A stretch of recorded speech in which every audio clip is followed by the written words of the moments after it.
Inawat si Bronny James, breakout game ng anak ni Lebron. Siguradong proud na proud itong si LBJ. Gustong patahimikin ni Bronny ang kanyang mga haters. Naka-jackpot naman ng Miami Heat sa kanilang 7-footer rookie.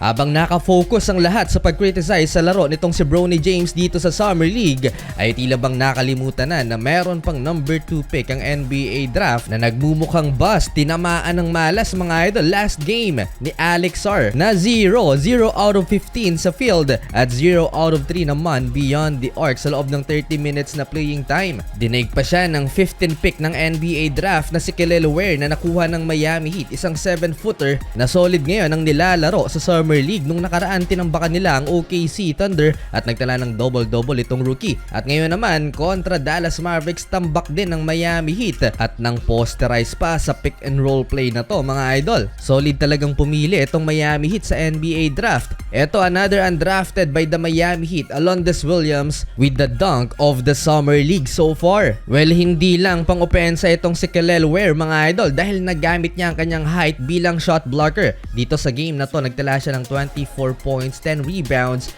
3 block shots sa loob ng 31 minutes na playing time, shooting 75% sa field. 3-point shooting na lang ang kulang, makakasabay na to sa mga stretch big ng liga.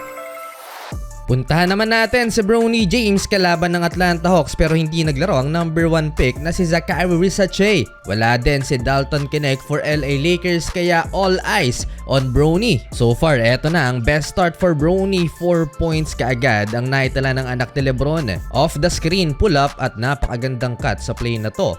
Umabot ng 10 points ang biggest lead ng LA Lakers bago nahabol ng Atlanta Hawks at natapos ang first quarter 21-20. 2 out of 2 sa field so far si Bronny James. Nasa arena ang bagong head coach ng Lakers na si JJ Redick. Mahaba-haba ang pahinga ni Bronny James, ipinasok 6-minute mark at unti-unti nang nagiging komportable dito sa Pro League ang anak ni LeBron James. A contested driving layup at finally naipasok na rin niya kanyang first 3-pointer sa kanyang professional career. For sure, kung nasa arena si LeBron James, baka napatayo na yon. Sa first half, nagtala ng 9-point shooting, 4 of 6 sa field si Bronny playing 12 minutes. Bukod sa scoring, idagdag mo pa ang hustle ni Bronny sa first half. Natapos ang first 2 quarters lamang ang Lakers 44-41.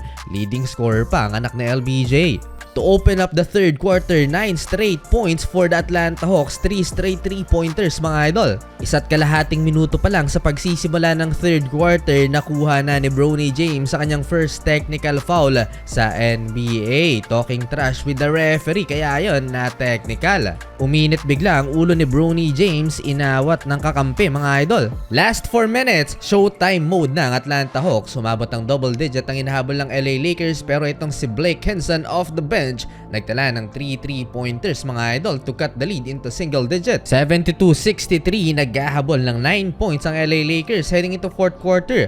Binuhat ng second unit ang LA Lakers, Tommy Kuhse and Blake Hinson, kaya naidikit ng purple and gold ang laban sa Hawks. Last 4 minutes, balik sa court si Bronny James, nice feed sa corner para sa anak ni LeBron James, pangalawang 3-pointer, tied at 79. 12 points for Bronny last 3 minutes, hindi takot umatake itong anak ni LeBron James. Buti andon si Colin Castleton for cleanup. 81-80, nag-airball ang player na to ng Hawks sa free throw line. Sabay tawa mga idol. Approaching the final 2 minutes ng fourth quarter, Colin Castleton and one play, double-double na para sa big man na to ng purple and gold.